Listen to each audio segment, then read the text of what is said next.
Neuron adalah unit dasar sistem saraf kita yang bertugas mengirimkan informasi ke seluruh tubuh.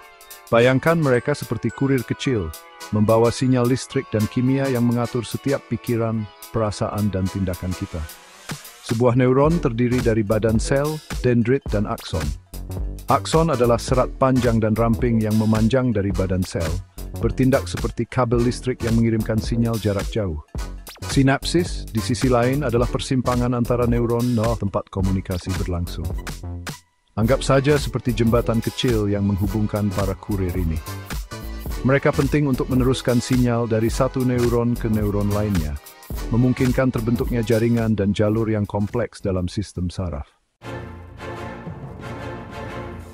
Perjalanan impuls saraf dimulai dengan stimulus yang bisa berupa apa saja, mulai dari input sensorik seperti menyentuh kompor panas hingga pikiran atau ingatan.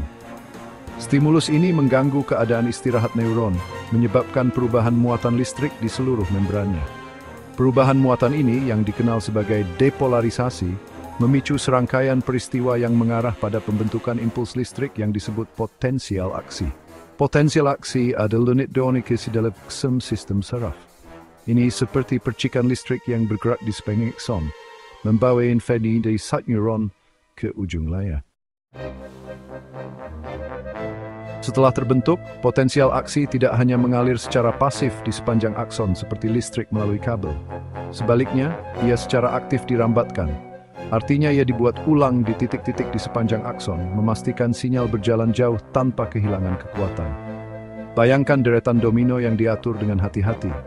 Saat Anda menyentuh domino pertama, ia memicu reaksi berantai, dengan setiap domino merobohkan domino berikutnya. Demikian pula, potensial aksi bergerak di sepanjang akson dengan mendepolarisasi bagian membran yang berdekatan, memicu peristiwa listrik yang sama di sepanjang jalur.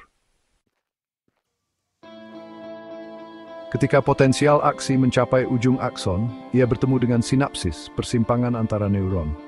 Di sini, sinyal listrik diubah menjadi sinyal kimia. Kedatangan potensial aksi di terminal akson memicu pelepasan neurotransmitter, pembawa pesan kimia yang disimpan dalam kantung kecil yang disebut vesikel.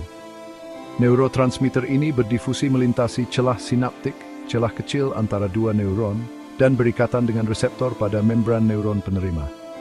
Ikatan ini dapat merangsang neuron penerima, membuatnya lebih mungkin untuk menghasilkan potensial aksinya sendiri, atau menghambatnya, membuatnya lebih kecil kemungkinannya untuk aktif.